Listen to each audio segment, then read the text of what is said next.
আপনারা যারা বাইন্যান্স এতদিন ইউজ করতেন আর কি, সেই বাইন্যান্সটা মধ্যে ওয়ালেট অ্যাড্রেস থেকে BIP20 বিএনবি চেনের যে অ্যাড্রেস সেটা কিন্তু আপনাকে নিতে হবে। সেই অ্যাড্রেস আমরা আগের ভিডিওতে এটাও বলেছি, সেই অ্যাড্রেস ইউজ করতে হবে। অনেকে বলছেন যে অ্যাড্রেসটা আমরা কিভাবে পাবো। আপনারা উইথড্র বসানোর আগে অ্যাড্রেসটা চেঞ্জ করে নেবেন। আদারওয়াইজ যে এক্সচেঞ্জের অ্যাড্রেস আপনারা ইউজ করেছেন BIP20 সেই এক্সচেঞ্জের অ্যাড্রেসে কিন্তু টোকেন আসবে না, কনফার্ম হয়েই কিন্তু আমি বলছি। তো এখন অ্যাড্রেসটা কিভাবে, প্রথমে বলি অ্যাড্রেসটা কিভাবে পাবেন বাইন্যান্সে গিয়ে। তো বাইন্যান্সের মধ্যে আপনারা এন্ট্রি নিলেন। বাইন্যান্সের মধ্যে এন্ট্রি নেওয়ার পরে যে পেজটা দেখতে পাচ্ছেন ঠিক নিচে আপনার কিন্তু কর্নারে দেখুন অ্যাসেট বলে একটা অপশন আছে।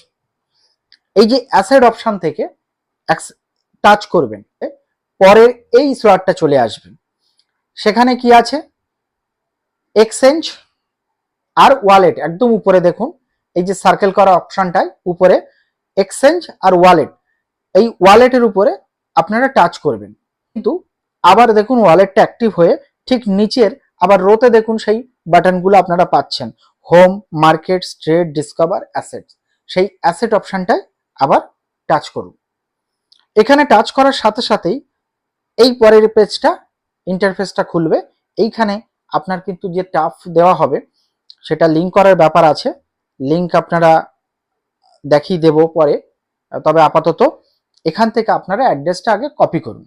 কিভাবে কপি করবেন, বিএনবি বা ইউএসডিটি যেগুলো দেখছেন বা টাফ অথবা বিএনবির এই আরেকটা আছে, দেখুন দুটো কিন্তু দুরকম আছে।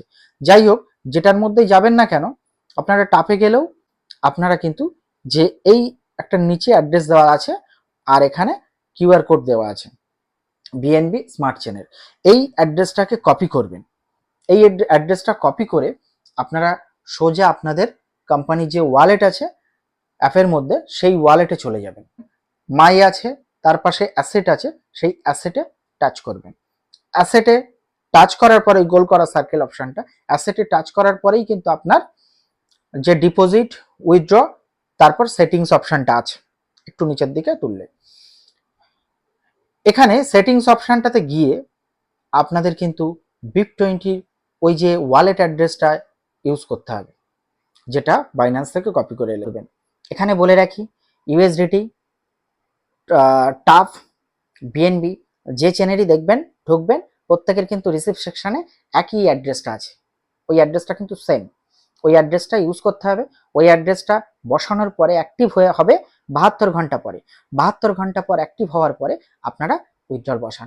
মিনিমাম উইথড্রল টোকেনে 25,000 আছে এবং তার বেশি যত দেবেন কোনো সমস্যা আপাতত নেই, তবে তার আপার বাইন্ডিং কত আছে বলা যাচ্ছে না। এবারে বলতে পারেন ভ্যালুয়েশনে অনেক রকম সমস্যা হতে পারে।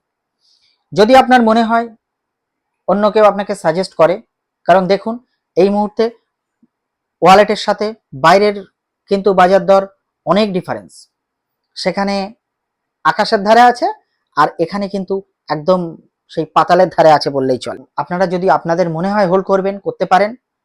আর আমার কথাই বলে যদি টোকেন বেশি হয় আপনারা ওয়ালেটে ট্রান্সফার করে নিন, ট্রান্সফার করে যদি দেখেন 2-4 দিনের মধ্যে একটু বাড়ছে সেটা ছেড়ে দিন, সেটাও প্রসেস কিন্তু এরপরে দেখানো হবে, ভিডিওতে আমাদের সঙ্গে থাকুন। এইভাবে আজকে আপাতত বাইন্যান্সের যে Web3 ওয়ালেটটা কিভাবে অ্যাড করবেন সেটা দেখানো হলো। আর ট্রাস্ট ওয়ালেট যারা ইউজ করছেন তাদের তো বলার বিষয় নেই, তাদের আর যারা একেবারে সেট করে রেখেছিলেন তাদের কোনো সমস্যা নেই। ধন্যবাদ সকলকে, আজকের ভিডিও এই পর্যন্ত। ভালো থাকবেন, পরবর্তী ভিডিওতে আবার আপনাদের সাথে দেখা হবে।